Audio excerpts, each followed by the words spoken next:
அஸ்ஸலாமு அலைக்கும் வரஹ்மத்துல்லாஹி வரகாத்துஹு. குவைத் தமிழ் மக்கள் சேவை மையத்திலிருந்து நான் உங்கள் அன்பு தோழன் அப்துல் ரஷீத். இன்றைய முக்கிய செய்திகள் நிறைய நிறைந்திருக்கிறது. தொடர்ந்து இணைந்திருங்கள், சப்ஸ்கிரைப் செய்யுங்க, அனைவருக்கும் இச்செய்திகளை ஃபார்வேர்ட் செய்யுங்க அப்படின்னு சொல்லிட்டு வாங்க இன்னைக்கு முக்கிய செய்திக்கு போகலாம்.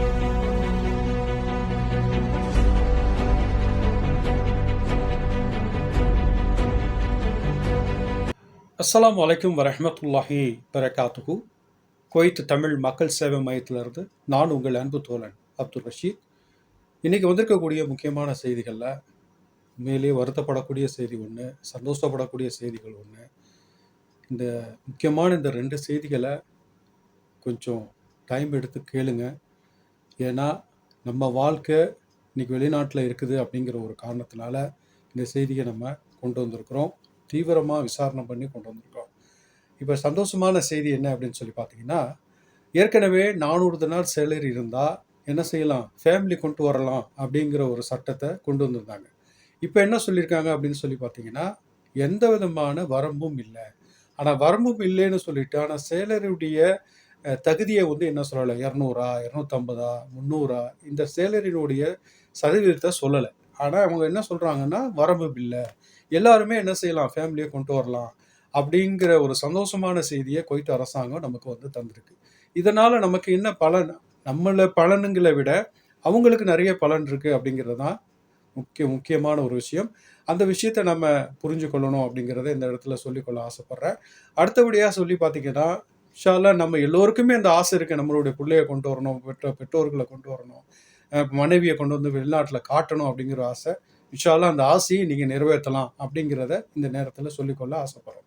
ஒரு சங்கடமான செய்தி என்ன அப்படின்னு சொல்லி பார்த்தீங்கன்னா, இன்றைக்கி வலைத்தளங்களில் பரவலாக கேட்டுக்கொண்டிருக்கக்கூடிய, அதாவது சாராயம் குடித்து ஒரு 15 பேருக்கு மேலே என்ன செஞ்சுருக்காங்க, கவலைக்கிடமான ஒரு சூழ்நிலையில் இருக்கிறாங்க. அதில் 10 பேர் ஹாஸ்பிட்டலில் அட்மிட் ஆனவங்க இறந்து விட்டதாக தகவல் வந்திருக்கு ஆதாரபூர்வமாக.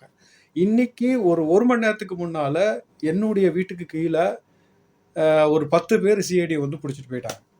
என்னடா கையில் பையோட நின்றுக்கிட்டு இருந்தானுங்க ஒரு 10 பேர் அங்கேயும் இங்கேயுமா. அதை அப்படியே சுற்றி வளைச்சி ஒரு 10 பேர் ஃபாஹில், நான் அந்த செய்தியை சொல்கிறேன், ஃபாஹில் காலை இப்போ ஒரு மணி நேரத்துக்கு முன்னாடி பிடிக்கப்பட்ட செய்தி.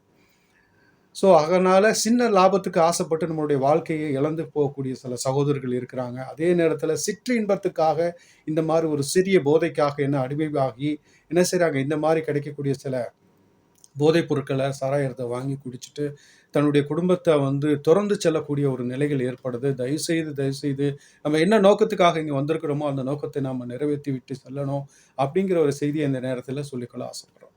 அடுத்தது ஒரு குவைத்தில் நம்மளுடைய இந்தியாவில் இருக்கிற மாதிரி தோஷியம் மந்திரம் அப்படின்னு சொல்லிட்டு ஒரு எகிப்து நாட்டு பெண் கைதாகப்பட்டிருக்கு.